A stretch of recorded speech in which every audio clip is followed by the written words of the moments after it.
This presentation is dedicated to my late parents, Jann and Jann Williams, and my dear friend Anka Makovic, a great lover of nature and people and advocate for Indigenous reconciliation. As a reflection of the recognition of the deep history and culture of the island, I wish to acknowledge the Pāneher and Leta Ramari Runa, their past, present and future peoples, who are the traditional owners and custodians of the land which we meet today. I'd like to acknowledge and thank the Ecological Society for the Gold Medal Award. Very exciting. I remember with great respect my late colleagues and friends, Professor Marilyn Fox and Associate Professor Jill Landsberg, the two previous female recipients of the award. The Society has been my professional peer group for almost 35 years.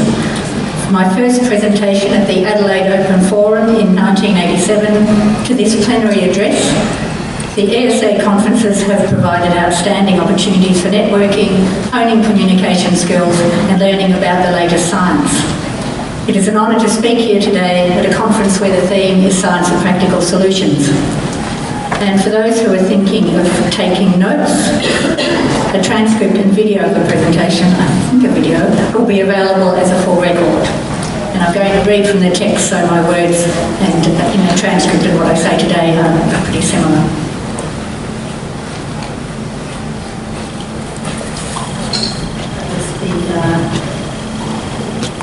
My career has involved working across government, university and private sectors in Australia and overseas. Throughout the presentation I will draw on this diversity of experience, positions, people and places that have shaped who I am. In doing so, the themes I'll focus on will be connections, communication and change. After distilling the lessons from my career as an ecologist, I will address the existential environmental crisis that humans have created and how individual and collective action can make a difference in addressing the unprecedented changes and challenges we face. My first conscious connection with fire occurred over 50 years ago. So many of you probably weren't born then. I have a strong memory from the age of 7 of a golden red orb sitting just above the horizon one afternoon. The location was central Victoria and the cause of the vibrant colours was smoke from extensive fires burning across the state, not dissimilar to what many parts of Australia have been experiencing. Looking back over my career and life and the fundamental role that fire has played in it, I wonder if this early experience ignited my connection to this elusive element. The essential and ubiquitous place that fire holds in human experience makes it a perfect metaphor and a perfect title of my presentation. I've had the privilege to work with Indigenous fire managers and Western fire scientists in Australia and the USA, and this led to a number of monographs, publications and a co-edited book on fire ecology and management, as well as creating the first ESA position statement on the use of fire in ecosystem management in 1997. The choice of the word elemental in the title of this presentation describes a career ultimately aimed at understanding the interplay of the natural elements and building blocks of life, that is earth, water, fire and air, and human-dominated ecosystems. Of all the elements, fire has had the strongest pull, influencing, as it did, my choice of doctoral and postdoctoral studies and at times where I've lived. In recent years, my interest in the cultural dimensions of fire and the connection between people and nature has led me to Japan. Fire and water are used in many rituals and festivals in that country, including this recent autumn festival and fire walking ceremony I attended near Kyoto on November the 10th of this year. The fire walking was a culmination of 2.5 years I've spent with Wani on Taki-san, a Shigendo group who undertake mountain pilgrimages. These experiences have reinforced how humans are part of, not separate from nature. The awe and wonder that nature inspires, the respect for the cycle of life, the power of the ego, and the value of a strong community and sense of place. My participation in numerous Wani on Taki-san activities have highlighted the importance of understanding cross-cultural differences and similarities. My training as a scientist has presented some challenges when spending time with a group that worships Japanese mountains and their associated gods. It has been refreshing and rewarding to be reminded of the value of learning from different knowledge systems and ways of being. I would particularly like to acknowledge Dokan and Motoshige Okamoto, the two Shigendo masters wearing yellow in the picture.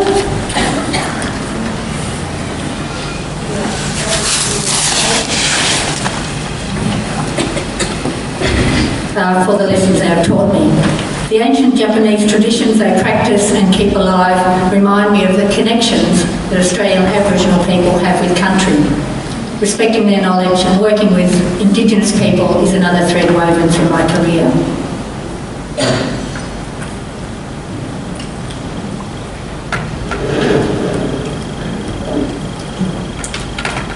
There have been many other people who have influenced my career, and I've selected 4 who have had a major impact on my professional life over the last 4 decades. Dr. David Ashton on the top left and Dr. Siobhan Lovett below him opened my eyes to how everything is interconnected, including people and nature. They taught me the power of humility and of the close observation of nature. David during my undergraduate career at the University of Melbourne during the early 1980s, and Siobhan since we first met at Land and Water Australia in Canberra in 1996. Their contributions have been fundamental to the way I see the world. Professor Richard Hobbs and Dr. John Dougal on the right have been instrumental in creating the positions I currently hold in Australia and Japan, providing a springboard for recent activities. Richard is a leader of the Ecosystem Restoration and Intervention Ecology Group at the University of Western Australia, where I have held an adjunct professorial position for the last 7 years. In the late 1990s, Richard and I worked together on behalf of the Society to establish the refereed International Journal Ecological Management and Restoration. With a focus on linking science and practice, this achievement is one of my proudest. Dr. John Dougal is a historian, scholar and writer based in Japan who founded the group Writers in Kyoto, of which I am a member. He has written several important books on Japan and is the author of the Green Shinto blog that examines the philosophical and spiritual dimensions of human-nature interactions in Japan and the East. John has provided opportunities for me to build networks and contribute to publications in Japan, opportunities that have enhanced my research and reputation in a different country and culture. This new direction has been highly rewarding and expanded my understanding and perspectives on the spiritual and practical linkages engendering human appreciation and reverence for nature, and cultural factors underpinning environmental stewardship and sustainability. Of my many publications, for this presentation I have chosen the first and most recent edited books that I have spearheaded as illustrative examples from my career. They appear 22 years apart and capture some of the changes in publishing over that period. On the left, the book Ecological, Individuals to Ecosystems was published in 1997 by Cambridge University Press. The book was co-edited by myself and Dr. John Winarski with scholarly contributions from 26 scientists. Publishing the major synthesis on eucalypt ecology was a dream come true and filled a large gap in existing knowledge. Having conceived the idea and driven it from start to finish, it is an achievement of which I'm very proud. The launch of the book at the 1997 ESA conference, where Dave Ashton was present, is still engraved in my mind. It was David who inspired me to become an ecologist, so he holds a special place in my heart. This book was followed in 2002 by Flammable Australia, the Fire Regimes and Biodiversity of a Continent, also published by Cambridge University Press. Co-edited by Dr. Ross Gradestock, myself and Dr. Malcolm Gill with contributions from 30 scientists. It is appropriate here to acknowledge the insight and support of Dr. Alan Crowden, who during his productive career at Cambridge University Press and beyond has been a strong supporter of the ESA and the publication of many scholarly ecological texts, including the Eucalypt and Fire books. Most recently, I have edited and designed an anthology titled Encounters with Kyoto, published in June 2019. Working with 22 writers and poets, mostly based in Japan, the book was self-published through Amazon. It was a new experience requiring a steep learning curve. What promised to be a seamless publication process to produce a print-on-demand book and e-book turned out to be far from it.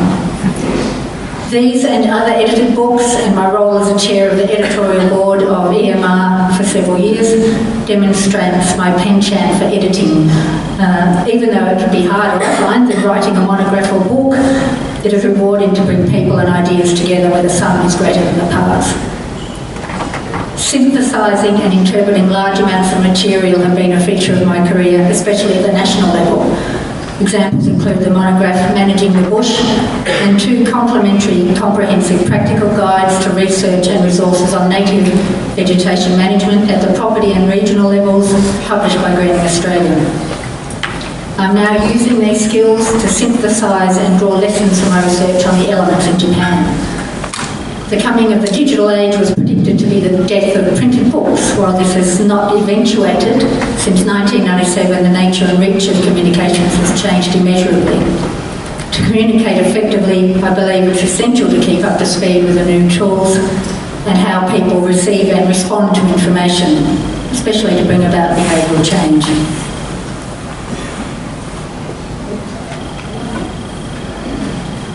The 11 years I spent working as an ecological consultant for Land and Water Australia were both a highlight and a turning point in my career.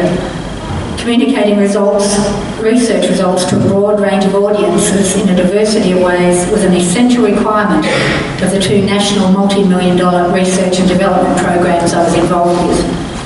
Well, the first, the Native Vegetation Research and Development Program, and Land, Water and Wool, the second. I was national manager of the former program, and in the latter program, Joanne Lovett and I were members of a multidisciplinary team, working with scientists, economists and land managers around the country on biodiversity conservation and production lands. It was an exciting and stimulating time. As a social scientist, Joanne brought a different perspective to the table. Communication was and remains one of her key strengths. As she kept on reminding us, environmental management is fundamentally about people. We took that to heart. For example, the book People, Sheep and Nature Conservation by Professor Jamie Kirkpatrick and Dr. Kerry Bridle on the left here is an example of the publications generated by the Land, Water and Wool project in Tasmania that I managed. The research team also produced several scientific papers that increased the understanding of conservation management on private land. A feature of the Land, Water and Wool program overall was the engaging fact sheets and brochures produced on a range of management issues. People still refer to their usefulness more than a decade after they appeared. Dr. Richard Price, who is in the audience today, is another important social scientist from Canberra who has challenged and expanded my perspectives. Our 2010 review paper on the impact of red meat production and other protein sources on biodiversity conservation, on the right here, has been widely read, especially with the more recent connections made between diet, greenhouse gas emissions and climate change. I continue to learn and be inspired by Joanne. 11 years ago, she founded the Australian River Restoration Centre that has gone from strength to strength. The ARRC combines science with experience to give people the confidence to act. Their values are built around 3 beliefs. Firstly, optimism, where people are given the opportunity they want to make a difference by caring for the world around them. Empathy. Empathy and kindness are the foundations for shared problem solving, creativity and joy. And thirdly, connection. When people are connected to each other and to nature, they are happier, more resilient and full of hope. I highly recommend the ARC website to read more about community engagement and using science to provide practical solutions. The Riprap magazine is a highlight that features science, stories and practical insights about different river management topics. In addition to their website, the AARC communicates through Facebook, Twitter, Pinterest and blogs. Many ways to communicate in the modern times. Utilising these multiple ways people receive information today helps reach a wider audience. I joined the world of the blogosphere 5 years ago when I started fireupwaterdown.com.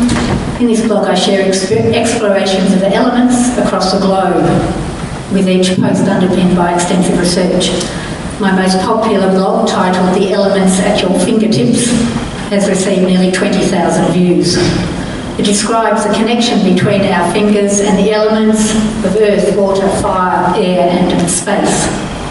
As you all appreciate, these elements have been used by cultures around the globe to make sense of the natural world around them. They continue to be vitally relevant today. In 2016, I started the complimentary blog Elemental Japan that records my experiences in Japan. Each post tells a personal story about my impressions of a country where the elements are embedded in everyday life. My most recent one was on being in Japan as Typhoon Hagibis, one of the largest typhoons of the year, was approaching. These blogs help me keep a record of my experiences and share them with readers around the world. The most recent online version of the essay bulletin contains articles on blogs as a publication Jann, that's written by Dr. Manu Saunders from the University of New England, and on Twitter as a professional tool written by Richard McClellan from Charles Sturt University. These forms of communication have now become a mainstream tool for ecologists. As with all tools, the way they're used are instrumental to their effectiveness. In the previous slides, I've shared selected aspects of my career with a focus on connections, communication and change. Because each individual has their own aspirations and paths to take, I will keep the lessons I've learned at a broad level. And this is fundamentally about the person I've become today, through no small part because of my training as an ecologist and my association with the Ecological Society. First and foremost, I believe that the powers of close observation that David Ashton unlocked have been heightened throughout my career. What began as an investigation of the fascinating interactions between plants, animals and their environments to elucidate ecosystem patterns and processes has evolved into a burning desire to observe, record and better understand how people and nature are connected. Each day I'm in awe of the world around us and the wonders that nature provides. Whether it be turning on a tap to drink water, admiring a flower in the garden, or walking through an ancient forest, it is humbling to remember that humans are part of nature and not separate from it. This fundamental connection has been taught by Indigenous people around the globe and is one worth listening to. Wherever I find myself, I carry the words of Anka Macavec with me in my heart. Their words are, yesterday is history, tomorrow is a mystery, today is a gift, that's why we call it the present. Anka, more than anyone, taught me to make the most of every minute and every day. Her love of life and nature was infectious. The Japanese have an expression, ichigo, ichi-i. It is often translated as, for this time only, or one chance in a lifetime. For me, it is a reminder to treasure any gathering that I'm taking part of, as it will not be repeated. And I also apply this philosophy to meetings with individuals. I read and celebrate the stories of individuals and organisations that are making a positive difference to the planet. These endeavours are inspiring and importantly give hope to many people globally.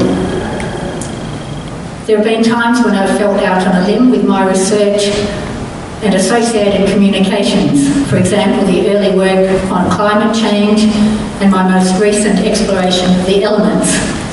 My advice to myself and others is to follow and persist with your passions, to listen to the fire within.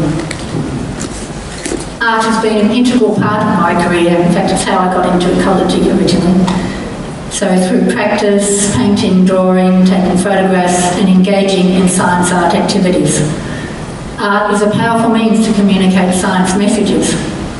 This was a theme of the 2003 Ecological Society conference held in Armidale, New South Wales, where my presentation was enacted as a play, with local children involved. It was refreshing to think outside the box. It's very pleasing to see the symposium communicating ecology through art as part of the ESA program in Launceston. My friend Dr. Heidi Orman is involved in the Tasmanian Vanishing Point initiative, an inspirational and illustrative example of what can be achieved. This program is a major art and science collaboration that raises awareness about the growing issues of plastic pollution in our oceans. Some of my most rewarding experiences have been ones that push personal boundaries and comfort zones. For example, my boundaries were pushed by the invitation to act as a lead author for the 1997 report summarising the impacts of climate change for Australasia for the Intergovernmental Panel on Climate Change. This was both an honour and a demanding international role undertaken while I was a full-time university lecturer. It was heartening that the participating authors were subsequently realised in 2007 for our intellectual contribution to the award of the Nobel Peace Prize to the IPCC. An example of going beyond my comfort zone was undertaking an ancient Shigendo purification ritual in 2018 by standing under a waterfall in winter in the mountains of Japan. For 2 months beforehand, the activity played on my mind constantly, yet it emerged as an invigorating experience and a unique lesson in focusing on the moment. Over my career, I've developed deep respect for other forms of knowledge and cultures. It is clear to me that Western environmental science does not have all the answers. By engaging and learning from different disciplines and different views of the world, my view has been greatly enriched. Change has been a hallmark of the decades I've been an ecologist. It is something that I've come to expect and learn to embrace. The resilience of these experiences has provided and enabled me to be more decisively identify critical actions that can make a difference and how these actions can be implemented effectively.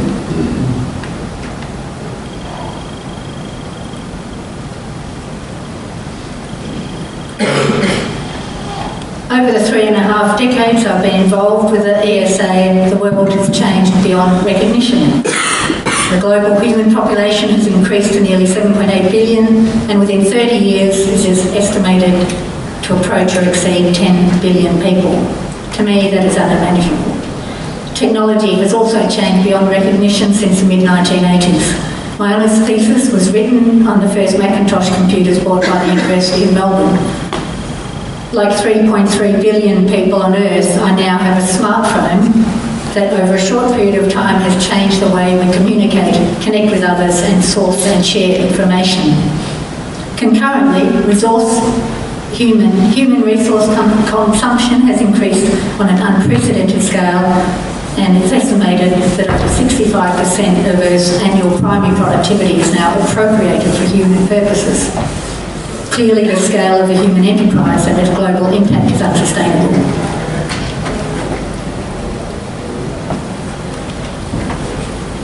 Scientists, including myself, have been studying, writing and warning about climate change for several decades.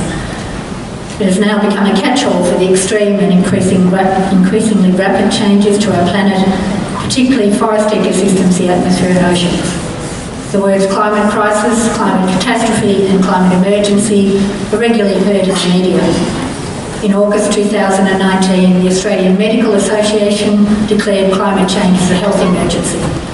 Earlier this month, 11,258 scientists signed a declaration published in Bioscience warning clearly and unequivocally that Earth is facing a climate emergency. Especially disturbing are the current trends in climate impacts based on a suite of indicators. Fires, typhoons, floods, snowstorms and other phenomena are becoming more extreme, frequent and unpredictable. The Climate Council of Australia website has, for example, extensive coverage of the recent bushfires in Australia, emphasising they are not normal. Many young people are aware and very concerned that there is a climate crisis and that urgent action is required. Today there was another climate strike held across Australia, maybe the world, and there was a group of students in the Launceston Mall. Greta Thunberg's actions on climate change have attracted global attention.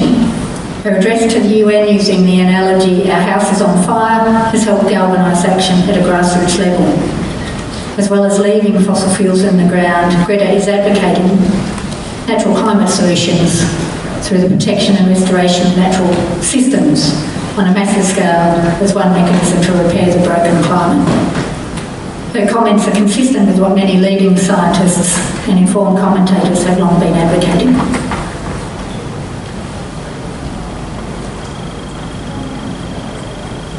Everything counts. What you do counts. These are the words Greta uses to encourage individual action on climate change and sustainability. The decisions we make do count, and in my experience can make a big difference. I've chosen my sister Ruth, who is in the audience today, to illustrate this important point. Ruth acts as a role model for her family, friends and community by reducing consumption and working with local groups and businesses on sustainability programs. I'm very proud of her. She lives in Reservoir in suburban Melbourne and teaches high school children through the Victorian Government Distance Education Program. She and her partner joined the recent climate strikes to show their concern for the future of the planet. Ruth has a vocational graduate certificate in sustainability, and she is a coordinator of the Darebin Creek Sweepers, a community group that collects rubbish along their local creek. In this role, she enjoys being part of nature, the community, and preventing rubbish going to the ocean. Ruth and her friends are working to minimise resource use and improve sustainability in all parts of their lives, including what to eat, drink and wear, what products to buy, forms of travel, choosing appropriate technology for housing, heating and cooling.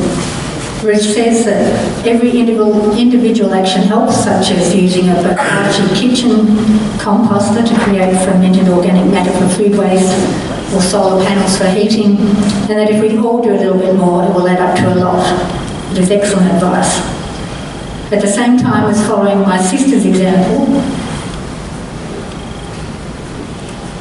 I find the changes to ecosystems and the atmosphere around the globe confronting. The North and South Polar ice sheets are melting at alarming rates. Impacts on biological diversity are profound, as we have heard throughout the conference, often irreversible and increasing. In September 2019, a multidisciplinary team representing academia, business and NGOs, led by the Stockholm Resilience Centre, published this 2009 Exponential Roadmap. Reflecting the need for urgent action, the report focused on moving from incremental to exponential climate action and presents 36 economically viable solutions to cut global emissions by half by 2030. I'm running out of time, so I will just leave you with that exponential roadmap. The solutions and the details will be in the transcript. But I think it's important to say that the solutions are available, and as young people around the world now demand, it's imperative that measures such as those outlined in the exponential roadmap are implemented immediately. A year ago today, a statement was released by the ESA at its 2018 conference on the Anthropocene, calling for urgent action to address the grandest of all society's challenges. This was identified as how to reverse the biodiversity crisis and ensure people and nature can thrive together on Earth. The 9 actions listed in the statement were directed at the Australian Government and state and territory governments. On closing my presentation today, I focused on important actions that the society can take to address this and other challenges. The theme of the Launceston Conference has been on the role of ecological science and scientists can play in providing practical solutions to combat the current environmental crisis. We have a responsibility to do so, and urgent action is required. In an important and illuminating 2017 paper in the Michigan Journal of Sustainability, the distinguished ecologist and policymaker Professor Jann Williams discussed the need to honour what she called science's social contract with society. Jann addressed the importance of scientists being more engaged with society and how to do this most effectively. She emphasised the importance of telling stories and called for scientists to become bilingual, to be able to speak the language of science as well as the language of lay people, to be able to translate very complicated things into something that is understandable, and to do so in a way that is credible. And the time to do this was now. Importantly, Jann observed that this engagement with society is a two-way interaction, that it means listening, not just talking. Her experience and tips are important for ecologists here today seeking to inform public discussion, public policy on environment and the biosphere.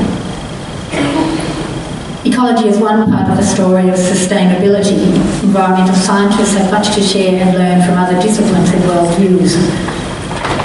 In this context, the partnership the society has developed with Indigenous researchers is to be congratulated. As an inaugural member of the Society's Indigenous Working Group, it is really rewarding to see how far this has developed. Wellbeing and medical professionals who are working to mitigate the impacts of climate change on human health are an example of other groups worth engaging with. Targeted, relevant, timely and accessible communications across a range of platforms are an essential part of the way forward, as is providing support and training for ecologists to become bilingual. This will make it easier to engage with people who use the science, including public or private land managers, politicians, policymakers, the general public or media outlets.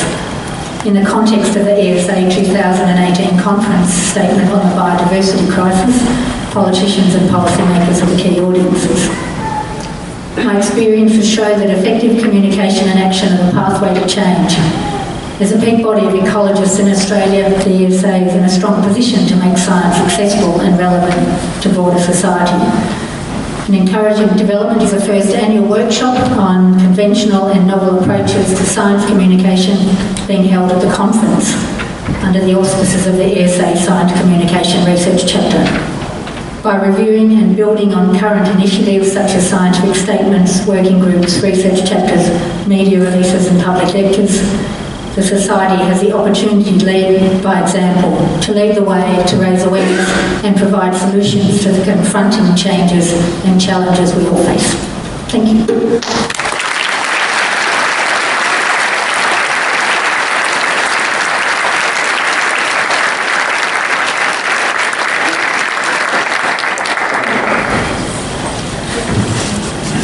Jann, it's really,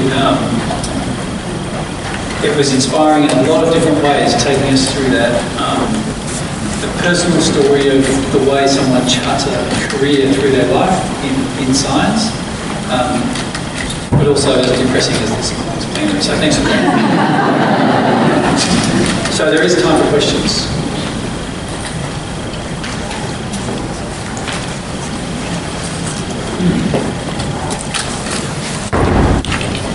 Jann, you were chair of EMR for quite a long time and fundamentally chair now.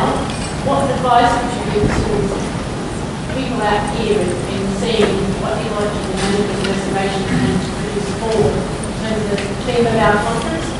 What should we be, where should we be taking EMR for the next 20 years? Putting you on the spot. Tell me how to do my job. We may need to talk about that one over a beer afterwards or something, I think. But I do think that, you know, it really is a crisis. The planet is dying, really. You know, the changes to the environment are phenomenal and the word terrifying, scary has come up, but this is the reality. So I feel it really is our responsibility, and through the journal is one mechanism, is to give that message to a broader society. There's a crisis, the science, the evidence base is there, and the ecologists have collected information about that. But action is needed now, and examples of where, you know, providing that action where it could be useful, you know, across a range of ecosystems, and how it relates to individuals and others. Very important, but I will follow up with that with more later.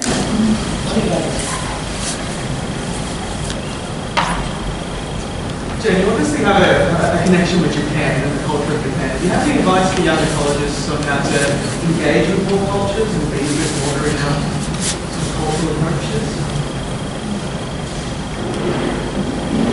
Well, my relationship with Japan evolved through that interest in the elements, because Japan is a country where the elements are embedded across all aspects of its culture and its physical geography. It's very elemental.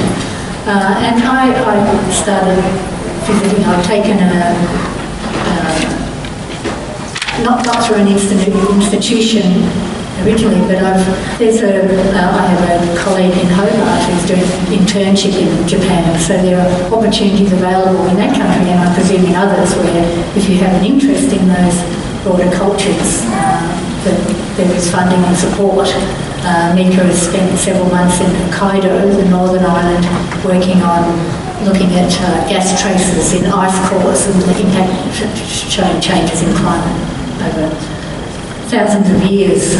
So those opportunities are there, and I've found people very interested and supportive in what I'm doing. So I think basically going and discovering and meeting people, and there will be the interest there, I'm sure. And Mika, my colleague in Hobart, has found that very much to be the case.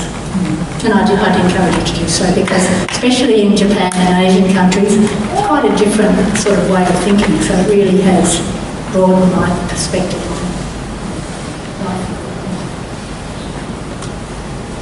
Thank you for the question. Can I ask Jann, so at the start of your talk you mentioned that you took your science perspective and then it was sort of confronted by this the Japanese religious approach to understanding landscapes and ecology. Can you talk a bit about what that challenge was and whether you reconciled them or how you deal with those two? I'm just having a personal religious theme.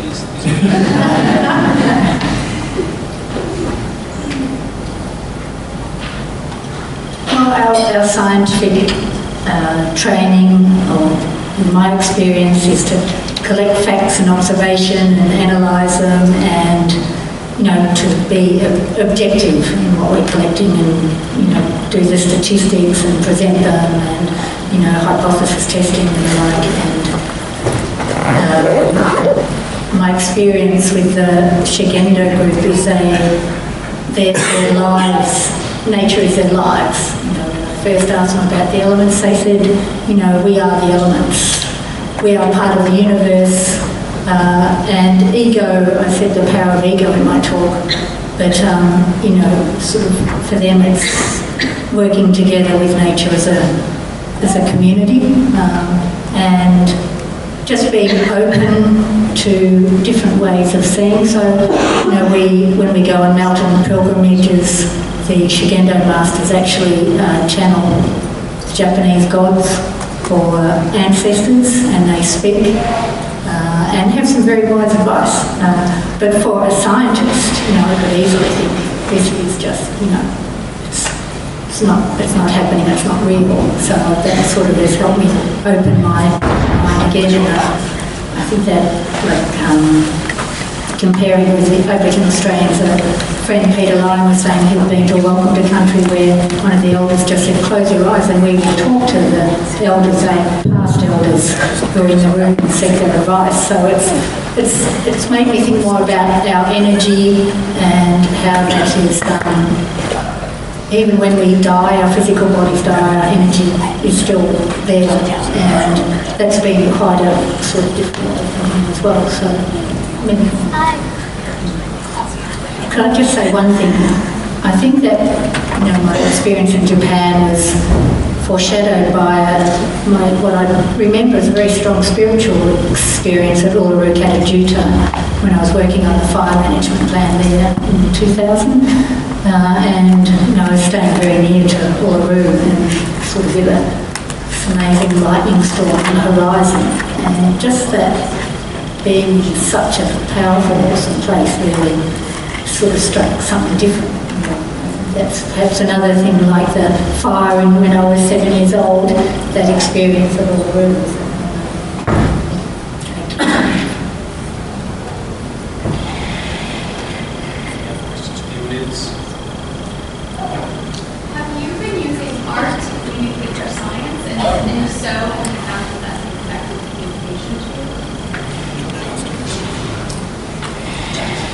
I consider photography to be art, so I take a lot of photographs and I use that in my blog. So that's a continuation. But when I was working at the Land and Water Australia, we used art a lot in terms of communicating science, and it is effective because there is something fundamentally human about responding to images or pictures. And the example I gave of the Vanishing Point Initiative, which I'm not involved in personally, but I've been following their trajectory, and they visit communities all around Tasmania with these amazing images of marine life, but that is in a way that shows how plastic affects them. And the feedback on that initiative has been very positive, so I would definitely encourage that as one aspect of communicating with the audience. And it's not just physical art, I guess, but it's like doing plays, or there's Kirsten's example of the frog noises. I think acoustics and sound is something we could explore more, because that's also something that appeals to all the different senses that we have. So it could be touch or tasting things, or that whole game. It's very, very exciting. But still have the science there as a basis, but it's communicated in a way that people can relate to. Any last questions? Joe, you good to go with the next? I think we're good to go. We'll see. We'll try. Yes, well, once again, Jann, can I congratulate you on the gold medal?